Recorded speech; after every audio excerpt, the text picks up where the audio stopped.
सरस्वती, अरे सरस्वती जरा इधर तो आओ। अरे एक बार देखो तो सही।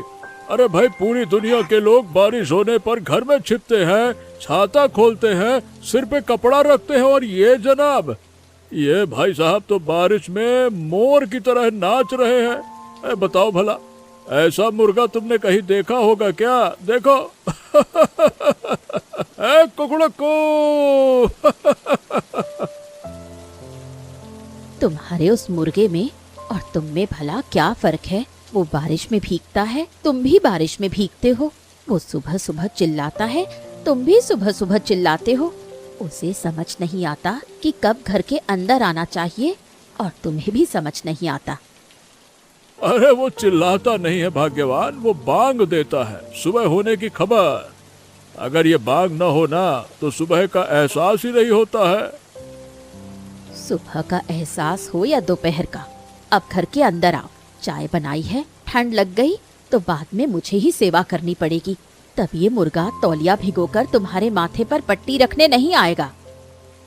अरे देखो देखो देखो, उसने फिर से पंख फड़फड़ाए, जैसे कहना चाहता हो कि बारिश सिर्फ उसी के लिए आती है। क्यों? हाँ हाँ, बारिश तुम्हारे मुर्गे के लिए ही आती है, धूप तुम्हारे लिए ही निकलती है, और मैं ये घर गृहस्थी किसके लिए संभालती हूँ ये कोई नहीं सोचता। तुम्हारी वजह से ही तो ये घर है, वरना मैं और ये मुर्गा दोनों मिलकर कीचड़ में सने पड़े रहते हैं। वही तो लगता है, बहुत सुख की जिंदगी होती। सुबह की चाय नहीं होती, खाना नहीं होता, बस तुम और तुम्हारा मुर्गा एक दूसरे का मुंह देखते रहते। अब वैसा भी होता तो बुरा नहीं था, लेकिन तुम्हारे बिना मेरा 2 दिन भी नहीं चलता है, ये बात तो 100% सच है। समझ रही हूँ, बातों में मक्खन लगा रहे हो ताकि मैं चावल दाल का हिसाब भूल जाऊं। अरे हिसाब बाद में करना, पहले ये मानो मुर्गे की पसंद लाजवाब है। आप मुर्गा होता तो किसी कोने में दुबक कर बैठ जाता, लेकिन ये तो कलाकार इंसान है। मेरा मतलब है कलाकार मुर्गा है। कलाकार मुर्गे के मालिक तुम हो। अब कलाकार और मालिक दोनों अंदर आओ। चाय ठंडी हो गई तो मैं दोबारा गर्म नहीं करूंगी। अच्छा चलो भाई, चलता हूँ, लेकिन जाने से पहले कह देता हूँ, आज उसे थोड़ा ज्यादा चावल देना। बारिश के दिनों में भूख बढ़ जाती है। बारिश के दिनों में सिर्फ उसकी नहीं, सबकी भूख बढ़ जाती है। पहले इंसान, बाद में तुम्हारे लाल कलगी वाले महाराज। ठीक है, पहले इंसान, लेकिन एकदम बाद में नहीं, बीच में कहीं। तुम्हारी बातों से कौन जीत सकता है भला? चलो चाय पियो। अरे सुन रहे हो, जरा इधर तो आओ। देखो इस चावल के डिब्बे को, 15 दिन पहले पूरा भरा था, अब नीचे का हिस्सा दिख रहा है। इसका कारण जानते हो? इंसानों के लिए अलग खाना बनता है और मुर्गे के लिए अलग खाना। ऐसे में घर कैसे चलाऊं बताओ? अरे अरे अरे, वो तो मेहमान की तरह है। क्या मेहमान को खाना नहीं खिलाया जाता क्या? वो इस घर का सदस्य है, उसे थोड़ा अच्छा खाना खिला दिया तो क्या नुकसान हो गया है? मेहमान 3 दिन रहता है, तुम्हारा ये मेहमान तो 3 साल से यही है। अगर मेहमान ही कहना है तो उससे कहो कि कभी कभी बाजार से सब्जी भी ले आया करो। तेल के दाम बढ़ रहे हैं, चावल महंगा हो रहा है, प्याज आसमान छू रहा है। तुम्हारा मेहमान सिर्फ आता है और बांग देता है। अरे भाई, तुम हर चीज में हिसाब किताब लगाती हो, इसीलिए तुम्हारे मन में शांति नहीं है। थोड़ा सा रहने दो ना। मुर्गा बांग देता है, सुबह का पता चलता है, घर में रौनक रहती है, और क्या चाहिए? रौनक तो रहे, लेकिन चावल भी रहना चाहिए। सिर्फ रौनक से पेट नहीं भरता। अरे अब देखो, तुम्हारी बात भी गलत नहीं है, लेकिन अगर मैं उसे सिर्फ सूखे चावल दूंगा तो मेरा दिल नहीं मानेगा। वो बहुत अपना सा हो गया है ना, समझो। अपने तो हम भी हैं, हमारे बारे में सोचते हो? कल ही तो कह रही थी कि महीने के आखिर में नमक, तेल, केरोसिन सब एक साथ खरीदना होगा। बबलू की तनख्वाह है तो सही, पर क्या घर सिर्फ एक तरफ से चलता है? ओहो सुनो, कल बाजार में धान बेचकर जो पैसे मिलेंगे उससे पहले घर का सामान खरीदूंगा, उसके बाद अगर कुछ बचा तभी मुर्गे के नखरे उठा पाएंगे। सीधी बात है। अगर इस बात पर कायम रहोगे तो मैं कुछ नहीं बोलूंगी। मैं उस मुर्गे की दुश्मन नहीं हूँ, लेकिन जब घर संभालना पड़ता है तो दिमाग में हिसाब अपने आप चलने लगता है। जानता हूँ तुम्हारी डांट में भी ममता है। अरे तुम ना होती तो पता नहीं मैं कब का खाली गोदाम लेकर बैठा रहता। ममता है इसीलिए बोलती हूँ, वरना मुझे क्या पड़ी है, जो जैसा चल रहा है चलने देती। ठीक है ठीक है ठीक है, आज से हिसाब तुम्हारा और गुजारिश मेरी, ठीक है?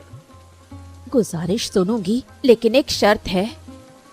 ओहो भाई भाग्यवान, बताइए क्या शर्त है? मुर्गे के लिए अलग से बर्तन में खाना नहीं बनेगा। जो खाना पकेगा उसी के हिसाब से जितना हो सकेगा मैं दे दूंगी। अच्छा बाबा, शर्त मंजूर है, लेकिन चावल के ऊपर थोड़ा सा मुलायम दाना मिला देना, उसे खाने में आसानी होगी, ठीक है? देखो फिर से शुरू हो गए। अरे शुरू नहीं हुआ, ये तो प्यार है। प्यार अपनी जगह रहे, पर बर्बादी नहीं होनी चाहिए। पिताजी, पिताजी आज स्कूल बंद है, पूरा मैदान डूब गया, बच्चे आ ही नहीं पाए। मैं जब गया ना तो देखा गेट पर ताला लटका हुआ था। हेड मास्टर साहब ने फोन करके कहा कि इस बारिश में स्कूल खुलना मुमकिन नहीं है। मैं भी सोच रहा था, तुम्हारे कपड़े भी देखो भला पूरे भीग गए। छाता लेकर भी ये हाल है तो अब क्या कहें। वही तो, छाता तो था पर हवा के कारण बारिश तिरछी गिर रही थी ना पिताजी। रास्तों पर घुटनों तक पानी है। एक जगह तो साइकिल उठा कर चलना पड़ा। छोटे बच्चे आते तो गिर जाते। और धान की फसलों का क्या हाल है? कल मैंने देखा था कि खेतों में पानी घुस गया। हाँ पिताजी, धान तो आधा डूब चुकी है, लेकिन तालाब से मछलियां खूब निकल रही हैं। कोई मछली, कोई सींगा मछली, कोई टेंगरा, कोई कुछ कुछ ऐसे करके सब सड़क के पानी में बहकर आ रही हैं। मैंने पलाश काका को देखा, वो हाथ से ही मछलियां पकड़ रहे थे। हाँ, उनके बच्चे टिफिन के डिब्बों में लेकर खड़े थे। हाँ, यही तो गांव है बबलू। गांव का सुख भी बारिश है और दुख भी बारिश। यही बारिश धान डुबो देती है और यही बारिश मछलियां भी लाती है। यहाँ कोई भी चीज पूरी तरह से अच्छी नहीं होती और पूरी तरह से बुरी भी नहीं होती है। ये क्या बात हुई? वैसे बाबूजी, आप हर चीज में दर्शन ढूंढ लेते हैं। अरे दर्शन नहीं रे, अनुभव अनुभव। 55 साल से इस मिट्टी पर हूँ, बारिश को भी पहचानता हूँ और धूप को भी। एक साल बारिश कम हो तो लोग आसमान की तरफ देखते हैं और दूसरे साल ज्यादा हो तो खेतों की तरफ देखते हैं। हमारे गांव में जिंदगी हमेशा नाप तौल के चलती है। थोड़ा कम ज्यादा भी आफत है और थोड़ा कम भी आफत है और थोड़ा ज्यादा भी आफत है। इसीलिए तो कहता हूँ गांव इंसान को सब्र सिखाता है। आज पानी ज्यादा है, कल कम हो जाएगा। आज नुकसान हुआ है तो कल कुछ ना कुछ फायदा होगा। हाँ, आपकी ये बातें अगर मैं अपने छात्रों को बताता तो बड़ा अच्छा होता। तुम बताओ ना। अरे भाई, तुम तो शिक्षक हो, मैंने खेतों से सीखा है। तुम किताबों से सीख कर उसे खेतों में आजमाओ। बात तो सही है, लेकिन एक चिंता है पिताजी। निचले खेतों में अगर पानी थोड़ा जमा हो और बढ़ जाए तो फसल सड़ जाएगी ना। शाम को चलकर देखेंगे। जरूरत पड़े तो नाली बनाकर पानी बाहर निकालना पड़ेगा। हाँ, मैं भी आपके साथ चलूंगा। आज स्कूल बंद है तो खेत भी देख आएंगे। हाँ हाँ चलना, पर पहले अपने गीले कपड़े बदलो बेटा, वरना धान देखने से पहले तुम्हें सर्दी खांसी हो जाएगी। ठीक है, पहले कपड़े बदल लेता हूँ। लेकिन एक बात है, मुर्गा आज बहुत खुश है। आंगन में आते ही मैंने देखा वो इस तरह सीना तान के घूम रहा था जैसे बारिश उसी की बांग सुनकर आई हो। देखा, मेरी बात ही सच निकली। वो मानसून का मजा समझता है। एक गांव की सड़क पर गाड़ी, भला ये किसके घर आया है? अरे ओ गदई मंडल, अपना मुर्गा अब भी पाल रखा है क्या? सुना है तुम्हारे घर में कोई देसी मुर्गा है। पूरे गांव में उसका नाम सुनकर आ रहा हूँ भाई। तुम कौन हो? आवाज कुछ जानी पे। हरी हरी दत्त तू? हाँ रे, मैं ही हूँ तेरा हरी। 10 साल बाद वापस लौटा हूँ। अरे हरी, तू सच में है? मुझे लगा कि मैं कोई सपना देख रहा हूँ। अरे तेरा चेहरा बदल गया है, बाल सफेद हो गए, लेकिन तेरी आवाज का लहजा आज भी वैसा का वैसा ही है। अरे ससुरा, तू भी ज्यादा बदला नहीं है, बस मूंछों में थोड़ा सफेदी आ गई है और आंखों में पहले से ज्यादा गहराई। अरे गहराई तो होगी। अरे तू तो जैसे गायब हो गया था। अरे चल चल चल चल, अंदर अंदर अंदर। कीचड़ में संभल कर चलना, ये शहर की सड़क नहीं है भाई। काका, मैं मीता हूँ। पिताजी इतने सालों से आपके बारे में बताते थे कि मुझे लगता था कि जैसे मैं इस घर को पहले से जानती हूँ। आओ आओ आओ आओ बेटी, आओ आओ आओ। अरे तुम तो बिल्कुल बड़ी हो गई हो। आखिरी बार जब तुम्हें देखा था तब तुम्हारी उम्र क्या रही होगी? करीबन 5 या 6 साल रही होगी। हाँ, तब तो गोद में बैठती थी। अब उल्टा मुझसे कहती है पिताजी गांव चलिए। बहुत अच्छा कहा। गांव अगर एक बार पुकारे तो बार बार खींच लाता है। अरे देखो तो सही, अरे तुम्हारे हरी भाई आए हैं। अरे बाप रे, हरी भाई, इतने सालों बाद आप तो बिल्कुल पहचाने ही नहीं जा रहे हैं। आइए आइए, आप भीगे हुए हैं, पहले अंदर आइए। हाँ भाभी, मुझे दोष मत दीजिएगा। आने में थोड़ा देर हो गई, पर आखिरकार आ ही गया। देर तो हुई है, लेकिन आप रास्ता नहीं भूले, यही सबसे बड़ी बात है। अरे बाहर खड़े मत रहे हरी। इस घर में तुझे मेहमान की तरह बाहर खड़े रहने की जरूरत नहीं है भाई। मैं भी यही चाहता था रे, इस चौखट को एक बार फिर से अपनों की तरह पार करना। हाँ।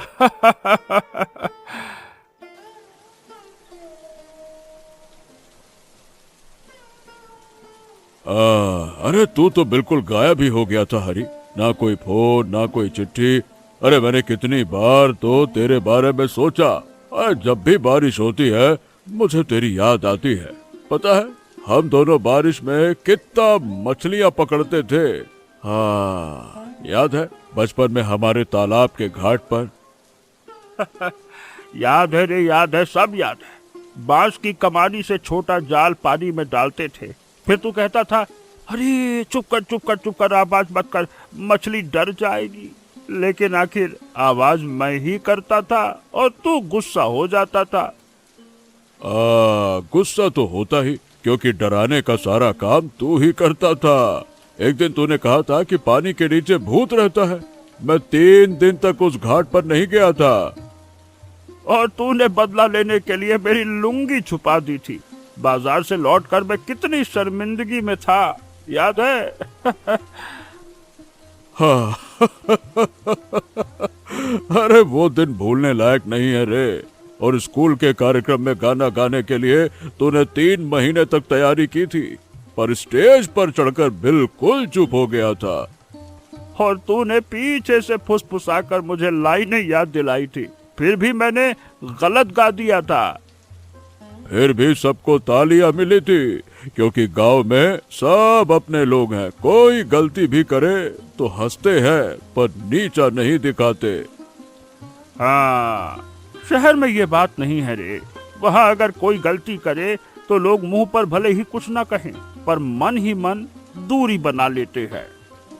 क्या इसीलिए इतने सालों बाद वापस आने का मन हुआ? अरे मन तो बहुत सालों से था रे, लेकिन जब भी इस घर की याद आती थी तो दिल बैठ जाता था। मैं सोचता था कहीं तो मुझसे नाराज ना हो जाए। नाराजगी तो थी, पर उससे कहीं ज्यादा तेरी याद आती थी। तेरे बिना मेरे बचपन की कितनी ही कहानियां अधूरी सी लगती थी। आज यहाँ आकर ऐसा लग रहा है कि मैं 10 साल नहीं, बल्कि सिर्फ 10 दिन दूर था। दोस्ती अगर सच्ची हो तो फासला कितना भी बड़ा हो, रिश्ते फिर से जुड़ जाते हैं। तू पहले भी ऐसी ही बातें करता था, इसीलिए तेरे साथ बैठने पर लगता है कि मैं फिर से वही कम उम्र का हरी बन गया हूँ। तेरे अंदर का हरी कभी नहीं बदला, बस बाहर शहर की धूल जम गई थी। बारिश होने दे, सब धुल जाएगी। इसीलिए तो मैं बारिश के मौसम में आया हूँ रे।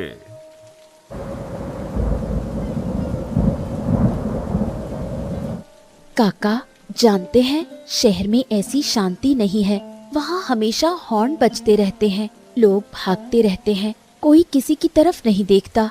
यहाँ देखो, पेड़ों की पत्तियों से पानी टपक रहा है, चिड़िया चहचहा रही हैं, मिट्टी की सौंधी खुशबू आ रही है। ये चीजें शहर में नहीं मिलती। शांति तो है बेटी, लेकिन कमियां भी हैं। यहाँ पेड़ है, पंछी है, लेकिन पास में कोई अस्पताल नहीं है, अच्छी सड़कें नहीं है। शांति और सुख सुविधाएं दोनों हमेशा एक साथ नहीं मिलती। फिर भी मुझे लगता है कि इंसान को शांति की ज्यादा जरूरत है। सुविधाएं हो पर मन में शांति ना हो तो क्या फायदा। पिताजी ने शहर जाकर बहुत कुछ पाया, लेकिन मैं देखती हूँ कि वो कभी कभी खिड़की पर खड़े होकर बाहर देखते रहते हैं, जैसे कुछ ढूंढ रहे हो। तुम्हारे पिताजी इसी मिट्टी के बेटे हैं। मिट्टी की खींच भला कहाँ जाती है। वो चाहे कितनी भी दूर रहे, बारिश की खुशबू मिलते ही उनका मन यही लौट आता है। मुझे भी अजीब लग रहा है। मैं तो शहर में ही पली बढ़ी हूँ, फिर भी इस गांव में आकर ऐसा लग रहा है जैसे सब कुछ जाना पहचाना हो। जैसे ये भीगा हुआ आंगन, ये कीचड़, ये तालाब मैंने पहले कहीं देखा हो। माँ की कहानियों में सुना होगा, पिताजी के मुंह से सुना होगा, इसीलिए वो तुम्हारे भीतर जमा था। आज जब सामने देखा तो पहचान लिया। काका, आप लोग एक दूसरे की खबर कैसे रखते हैं? शहर में तो लोग पड़ोस के फ्लैट में रहने वालों को भी नहीं जानते। यहाँ कोई खबर छिपती नहीं है। किसके घर बच्चा हुआ, किसकी फसल कटी है, किसके घर में कोई बीमार है, सबको पता होता है। इसके अच्छे पहलू भी है और परेशानियां भी, लेकिन कोई अकेला महसूस नहीं करता बेटा। ये अकेलापन ना होना ही सबसे बड़ी बात है। शहर में तो लोग भीड़ में रहकर भी अकेले हैं। तुम उनका ख्याल रखना बेटी। तुम्हारे पिता बाहर से सख्त दिखते हैं पर अंदर से बहुत नरम है। गांव के लोग ऐसे ही होते हैं। जानती हूँ, माँ के जाने के बाद वो और भी शांत हो गए हैं। शायद इसीलिए मैंने उन्हें यहाँ लाने के लिए बहुत जिद की थी। बहुत अच्छा किया। इंसान को कभी कभी पुराना आसमान देखना ही पड़ता है, वरना दम घुटने लगता है। मैं फिर आऊंगी काका, और बहुत दिनों तक रुकूंगी। आना बेटी, आना ना, है ना। इस घर के दरवाजे तुम्हारे लिए हमेशा खुले हैं।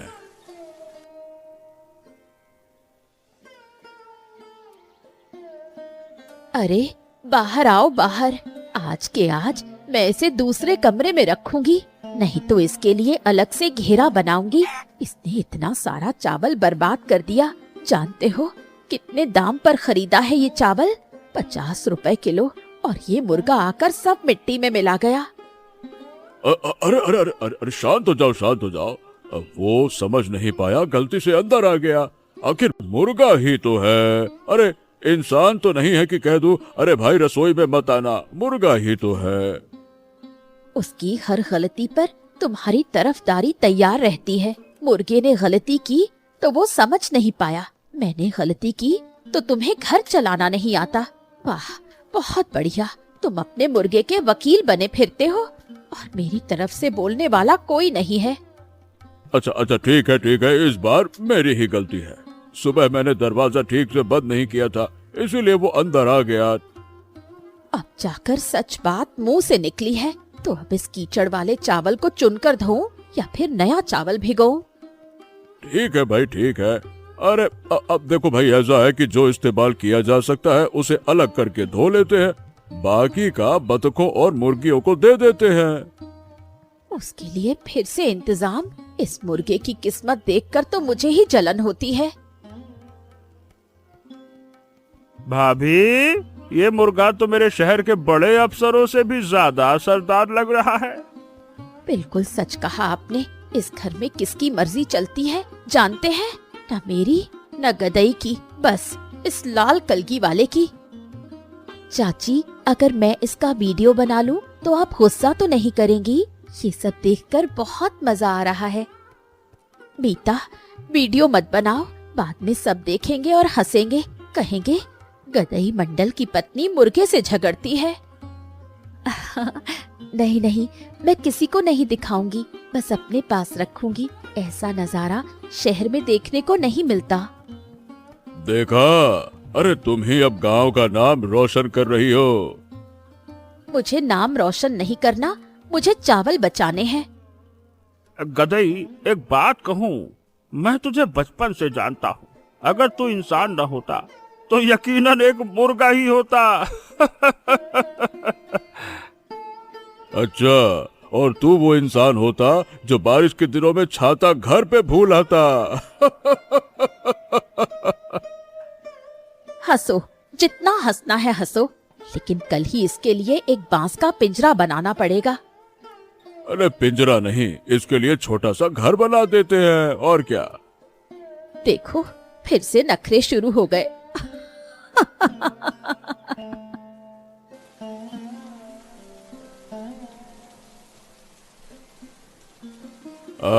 हरी, एक बात कहूँ, दिल में थोड़ा दर्द है। 10 साल, पूरे 10 साल तूने एक खबर तक नहीं दी। मैं सोचता था कि शायद तू हमें भूल गया। शहर में नए दोस्त बन गए, नई जिंदगी मिल गई, तो पुराने गदई को कौन याद रखता है। ऐसा मत कह गदई, मैं तुझे कभी भूला नहीं रे। लेकिन सच कहूँ तो मुझे शर्म आती थी। शहर जाकर शुरुआती कुछ सालों में मैंने बहुत संघर्ष किया। ठीक से कमाई नहीं होती थी। मीता की पढ़ाई का खर्च, घर का किराया, उसकी माँ की बीमारी, सब मिलाकर मैं मुश्किल में था। क्या तुझे लगा कि मैं पैसों के लिए तेरा दोस्त हूँ? अरे मैं तो सिर्फ एक फोन चाहता था रे कि गदई मैं ठीक हूँ, बस। अरे बस इतना ही कह देता तो काफी था। हाँ, जानता हूँ रे, इतना तो मुझे करना ही चाहिए था। लेकिन इंसान जब अपने दुखों में डूबा होता है तो वो अपनों के पास जाने से भी डरने लगता है। लगता है कि इतने सालों बाद बातचीत कैसे शुरू की जाए। अच्छा, डर तेरा था पर दर्द मेरा था। अरे कितनी बार मैं बाजार गया और लोगों से तेरे बारे में पूछा कि कोई खबर मिल जाए। कोई कहता कि दिल्ली में है, कोई कहता बंबई में है, तो कोई कहता भाई विदेश चले गए। अरे विदेश नहीं रे, मैं अपनी ही जिंदगी के झंझटों में खो गया था। अरे गुस्सा आता था मुझे। सोचता था जिस दिन तू आएगा उस दिन मैं कुछ नहीं कहूंगा। लेकिन अब जब तू सामने बैठा है तो कहे बिना रह नहीं पाया। अच्छा किया जो कह दिया। अरे दोस्त अगर सच बात नहीं कहेगा तो कौन कहेगा? मुझसे गलती हुई है। इस गलती का बोझ मैं 10 सालों से उठा रहा हूँ रे। तुझे आता देखकर ऐसा लगा जैसे दिल में जमा कोहरा छट गया हो। शिकवा शिकायत कर देने से ना मन हल्का हो जाता है। और सुन, जो भी कहना है कह ले, मैं सुनने ही तो आया हूँ। खैर अब और कुछ नहीं, बस एक बात याद रखना, अगली बार इस तरह से गायब मत होना। इंसान दूर रहे तो दर्द कम होता है, पर खबर ना मिले तो तकलीफ ज्यादा होती है। अब ऐसा नहीं होगा। मैं झूठ नहीं बोलूंगा। जिंदगी में मसरूफियत तो रहेगी लेकिन खामोशी नहीं रहेगी। बस इस बात को निभाना, फिर सब ठीक है। निभाऊंगा रे, निभाऊंगा। आज नहीं निभाऊंगा तो कब निभाऊंगा?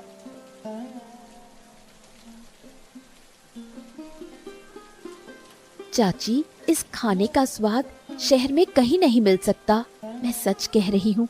शहर में बहुत सारे रेस्टोरेंट हैं, बहुत महंगा खाना मिलता है, लेकिन इस मिट्टी के घर में बैठकर बारिश की आवाज सुनते हुए गरम गरम खिचड़ी खाना, ये एहसास कहीं और मुमकिन ही नहीं है। माँ जब जिंदा थी तो कहती थी कि गांव के खाने में मिट्टी की सौंधी खुशबू होती है। आज मुझे उस बात का मतलब समझ आया। तुम्हारी माँ की बात बिल्कुल सच थी बेटी। खाने में मसालों से ज्यादा दिल की जरूरत होती है। अगर प्यार से पकाया जाए तो नमक चावल भी मीठा लगता है। तुम खाओ, मैं और देती हूँ। मैं और लूंगी, लेकिन थोड़ा थोड़ा करके दीजिएगा। अगर मैंने ज्यादा खा लिया तो मुझसे चला भी नहीं जाएगा। दीदी, इस खिचड़ी की यही आफत है। एक बार खाना शुरू करो फिर तो रुकने का मन ही नहीं करता है। हाँ, अरे ये स्वाद मैंने कितने सालों से नहीं चखा। जानते हो गदई, शहर में भी खिचड़ी बनती है पर ये खुशबू नहीं आती। क्योंकि वहाँ बारिश के साथ चूल्हे की लकड़ी के धुएं की महक नहीं मिलती ना। और वहाँ कौन आपको बार बार टोकता है कि थोड़ा और लीजिए, थोड़ा और लीजिए। भाभी, आपकी इस मनुहार को सुनकर ही तो इंसान ज्यादा खा लेता है। चाची, क्या आप मुझे ये खिचड़ी बनाना सिखाएंगी? मैं शहर जाकर बनाऊंगी और पिताजी को खिलाऊंगी। हाँ, बिल्कुल सिखाऊंगी बेटी। कल सुबह आ जाना। मैं दिखा दूंगी कि कैसे चावल दाल को भिगोकर हल्दी और अदरक का पेस्ट डालकर और आखिर में थोड़ा सा घी मिलाने से कैसी लाजवाब खुशबू आती है। मैं इसे डायरी में लिख भी लूंगी। लिखने की जरूरत नहीं पड़ेगी। माँ एक बार दिखा देंगी तो हमेशा के लिए याद रहेगा। अरे तुम लोग पहले खाओ, बातें करते करते खिचड़ी ठंडी मत करो। अरे ओ हरी, अब थोड़े आलू फ्राई ले। मैं तुझे अच्छी तरह से जानता हूँ, तू आखिरी के लिए इस थाली के कोने में बचा के रखता है। ले हाँ तुझे अब तक मेरी आदत याद है। दोस्त के खाने पीने की आदत भी भला कोई भूलता है क्या? ले ले, अरे 2 आलू ले, 3 आलू ले, जितना लेना है ले। आप दोनों की बातें सुनकर लग रहा है कि मेरा जन्म होने में थोड़ी देर हो गई। नहीं नहीं बेटी, तुम बिल्कुल सही समय पे आई हो। पुरानी कहानियां सुनने के लिए भी तो किसी अपने की जरूरत होती है ना बेटा। कदई, जरा इधर देख। तेरा मुर्गा मेरे छाते के नीचे आकर खड़ा हो गया। देख, लगता है इसने मुझे पहचान लिया। सोच रहा है कि ये इंसान मेरे मालिक का दोस्त है। इसके छाते के नीचे रहना महफूज है। देख अरे ये बड़ा समझदार मुर्गा है, इंसानों को पहचानता है, अच्छे बुरे की समझ है उसे। तू अच्छा इंसान है ना, इसीलिए तेरे पास आ गया।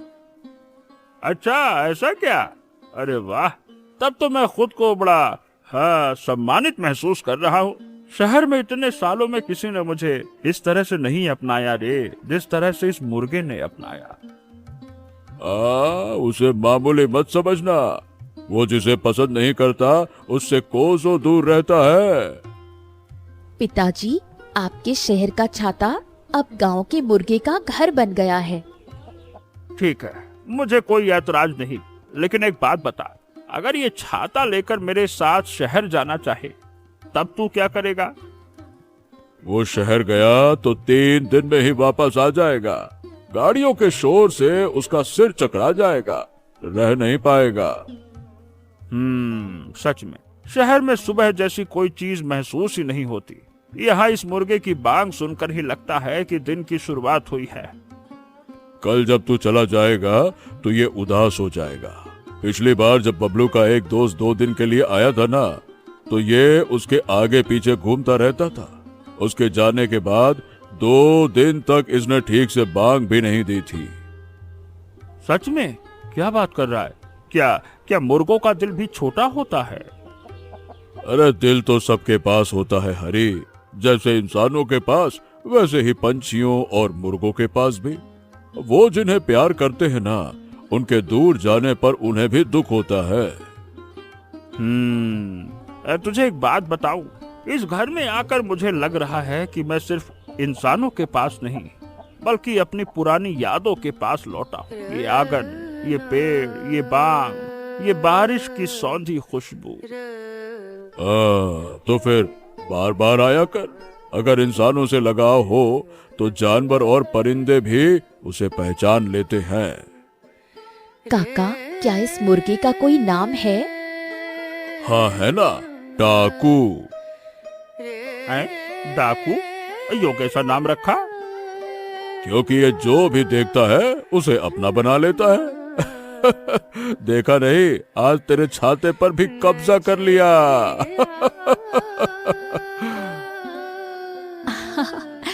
ये नाम इस मुर्गे पर बिल्कुल फिट बैठता है। गदई, एक बात कहूं, शहर में 10 सालों में मुझे बहुत से लोग मिले, ऑफिस के साथी, मोहल्ले के लोग, मीता के दोस्तों के माता पिता, लेकिन तेरे जैसा दोस्त मुझे एक भी नहीं मिला रे। मैं सच कह रहा हूँ, शहर में हर कोई अपनी ही धुन में मसरूफ है, किसी को किसी की परवाह नहीं। मेरे पड़ोस के फ्लैट में कौन रहता है मैं 3 साल में भी नहीं जान पाया। और गांव में हर कोई एक दूसरे को जानता है, यही फर्क है। यहाँ अगर किसी के घर कुछ भी हो तो पूरे मोहल्ले को खबर हो जाती है। अच्छा हो या बुरा, किसी को अकेले नहीं झेलना पड़ता। क्या तू मुझसे नाराज नहीं हुआ था? सच सच बता। नाराज हुआ था, बहुत ज्यादा नाराज हुआ था, लेकिन नाराजगी से कहीं ज्यादा मुझे तेरा इंतजार था। हर मानसून में सोचता था कि इस बार शायद हरी आएगा। हाँ, तू नहीं आया, पर मैंने इंतजार करना नहीं छोड़ा। और अगर मैं कभी वापस नहीं आता तो शायद मैं जिंदगी भर इंतजार ही करता रहता। कुछ लोग ऐसे होते हैं जिनके लिए दिल के दरवाजे कभी बंद नहीं किए जा सकते। मीता कभी कभी कहती है कि पिताजी आप बहुत शांत हो गए हैं। असल में मैं अंदर ही अंदर बहुत थक चुका हूँ रे। हाँ, शहर इंसान को थका देता है और गांव उसे ठहराव देता है। तो कुछ दिन यहाँ रुक, देखेगा कि तेरी सांसें बदल गई। हाँ दोस्त, आज इस बारिश की आवाज सुनकर ऐसा लग रहा है कि मैं कितने सालों बाद सुकून की नींद सोऊंगा। नींद जरूर आएगी। मन हल्का होते ही नींद आ जाती है, अब बड़ी अच्छी आती है। ए गदई। हाँ? शुक्रिया रे, इतने सालों बाद भी मेरे लिए ये जगह खाली रखने के लिए। अरे ऐसी बातें रात के वक्त ही करनी जरूरी थी क्या? इंसान का दिल भर आता है रे। भर आने दे रे, हमेशा खुद को सख्त बनाए रखना भी तो अच्छा नहीं लगता। सही कहा। बाहर बारिश और अंदर दिल की बातें, ये दोनों ही पुराने धूल को साफ कर देती हैं।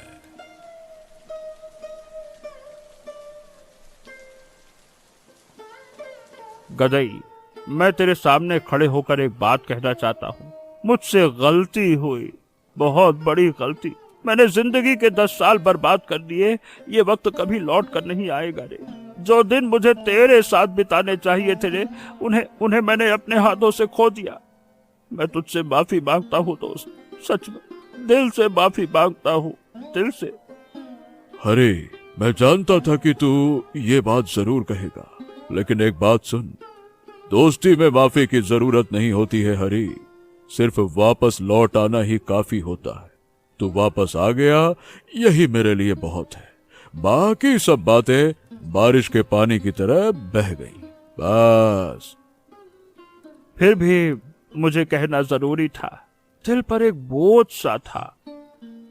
हाँ, दिल की बात बाहर आ जाए तो इंसान हल्का हो जाता है। तेरा चेहरा देखकर समझ आ रहा है कि आज तू तनाव रहित है। हरी भाई, अब साल में कम से कम एक बार जरूर आया कीजिए। आप चाहे कितनी भी दूर रहें, कम से कम बारिश के मौसम में तो आ ही सकते हैं। गदई साल भर आपका इंतजार करता है, मुझसे कहता नहीं है, पर मैं सब जानती हूँ। भाभी, अब मैं दोबारा ऐसी गलती कभी नहीं करूँगा। मैं कोई झूठी उम्मीद नहीं दे रहा, बल्कि ये मेरा वादा है आपसे। पिताजी, इस बार तो मैं खुद ध्यान रखूंगी, कैलेंडर पर तारीख लिखकर रखूंगी। ये हुई ना बात। अरे तुम्हारी बेटी बड़ी समझदार है भाई। अगर ये ना होती ना तो शायद मैं अभी यहाँ आ ही नहीं पाता। अरे यही तो मुझे यहाँ खींच कर लाई है। मैंने तो सिर्फ रास्ता दिखाया है पिताजी, आने की चाहत तो आपके दिल के भीतर ही थी। अब ये सब बातें छोड़िए, पहले सुबह की चाय पीजिए। सुबह की चाय के बिना मिलने जुलने की बातें भी कुछ फीकी सी लगती हैं। सुना तुमने, इस घर का आखिरी फैसला हमेशा सरस्वती का ही होता है। पहले भी यही था और आज भी यही है, इसलिए तो ये घर आज भी सही सलामत है।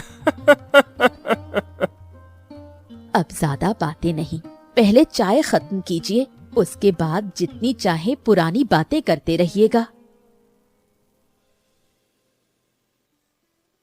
टिफिन बॉक्स में खिचड़ी और आलू फ्राई पैक कर दिया है, रास्ते में खा लीजिएगा। इतनी दूर खाली पेट जाना ठीक नहीं है। भाभी, अगर आप ये ना देती तो मैं खुद मांग भी नहीं पाता। इस स्वाद को थोड़ा अपने साथ ले जाता हूँ। चाची, मैं सच में दोबारा आऊंगी और अगली बार तो खिचड़ी बनाना सीख कर ही जाऊंगी। हाँ बिल्कुल सीखना बेटी, अगली बार जब आओगी तो एक दिन के लिए पूरी रसोई तुम्हारे हवाले कर दूंगी। हरी, मैंने 10 साल इंतजार किया, लेकिन इस बार मैं 10 महीने भी इंतजार नहीं करूंगा। हाँ, अगर तू नहीं आया तो मैं खुद ही शहर आकर तुझे पकड़ के ले आऊंगा और इस मुर्गे को भी साथ ले जाऊंगा। वो तुझे पहचान गया है, तेरे जाने के बाद उसका भी मन नहीं लगेगा रे। अरे पगले, अगले मानसून में मैं जरूर आऊंगा भाई गदई। इस बार मैं कसम खा के कह रहा हूँ, और सिर्फ बारिश में ही नहीं बल्कि त्योहारों में भी आऊंगा। मीता को भी साथ लाऊंगा। इसका तो इस गांव से जाने का मन ही नहीं हो रहा है। सच में काका, मैं तो यहाँ 2 दिन और रुक सकती थी। हाँ, रुक जाती तो अच्छा ही होता, पर कोई बात नहीं, जाने दीजिए, ताकि दोबारा वापस आने की एक वजह बनी रहे। हाँ, कितनी सुंदर बात कही तुमने बेटा। चलो जाओ, संभल कर जाना, रास्तों पर कीचड़ है, गाड़ी धीरे से चलाना। तू बाहर ज्यादा देर खड़े मत रहे, वरना दिल भारी हो जाएगा।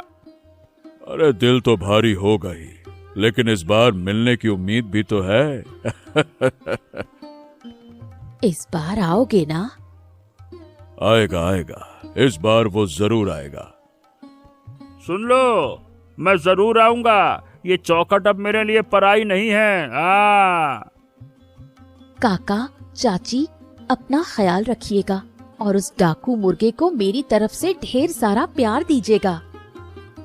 हाँ, मैं उससे कह दूंगा कि तुम्हारी शहरी दोस्त फिर से वापस आएगी। चलिए, मैं गाड़ी को मोड़ने में थोड़ी मदद कर देता हूँ। आइए आइए। अच्छा चलो, लेकिन जाने से पहले एक बात, अब से बातचीत बनी रहेगी, फोन भी रहेगा और आना जाना भी रहेगा। हाँ, यही बात सबसे बढ़कर है। जाओ बेटा, सही सलामत पहुंचना। अरे हाँ, क्या हुआ रे? अब दोबारा देर मत करना। अरे नहीं नहीं नहीं नहीं, अब तो कभी नहीं, कान पकड़ लिया।